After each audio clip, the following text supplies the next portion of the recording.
নমস্কার বন্ধুরা, আমার ইউটিউব চ্যানেলে আপনাদের সকলকে স্বাগত। আজকে আমি চিকেনের রেসিপিতে এক নতুন পদ্ধতিতে আপনাদেরকে বানিয়ে দেখাতে যাচ্ছি। আমি এখানে নিয়েছি ১ কেজি চিকেন, পেঁয়াজ, কাঁচা লঙ্কা, রসুন, এখানে আদা, পেঁয়াজ, কিছুটা আদা, কিছুটা পেঁয়াজ। এটা হচ্ছে বাটা হবে। ধনে ও টমেটো দিয়ে দিলাম।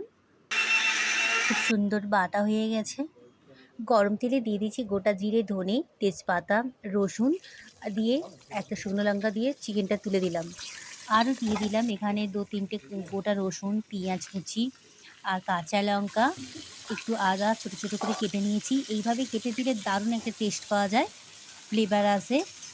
আর আস্তে, আস্তে কম আঁচে এটাকে আমি নাড়তে থাকবো। কম আঁচে আমি চিকেনটা একটু ভেজে নিচ্ছি। দেখুন বন্ধুরা, খুব সুন্দর একটু ভাজা মতো হয়ে গেছে। এবারে বাটা যে মশলাটা ছিল ওটা আমি দিয়ে দিলাম। ১ চামচ কাশ্মীরি লঙ্কার ১ চামচ গুঁড়ো লঙ্কা দিয়ে হালকা আঁচে এটাকে আমি হালকা, হালকাভাবে নাড়তে থাকছি। এবারে আমি দিয়ে দিচ্ছি এখানে ১ প্যাকেট চিকেন মশলা। যেহেতু অনেকটা চিকেন আমি ১ প্যাকেট পুরোটাই দিয়ে দিলাম।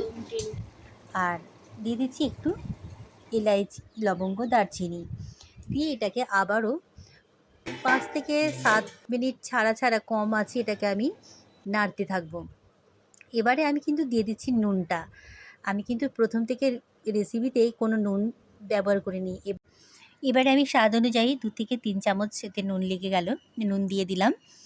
আর নুনটা দিয়ে আমি হালকা আঁচে ধীরে, ধীরে নিচের থেকে শুধু নাড়াবো।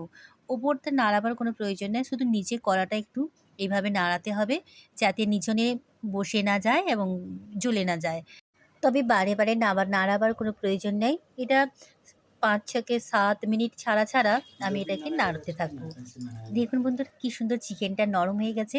বেশি নাড়ানাড়ি করলে চিকেনটা অতটা তাড়াতাড়ি সেদ্ধ হয় না। একদম দারুণ একটা কালার এসে গেছে, খুব সুন্দর সেন্টও উঠেছে।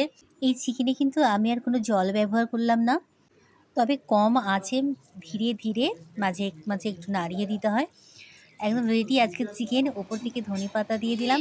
গরম ভাতে ভীষণ ভালো লাগবে। বাচ্চারা সবাই খাবার জন্য রেডি। দেখুন বন্ধুরা কি সুন্দর কালার এসেছে।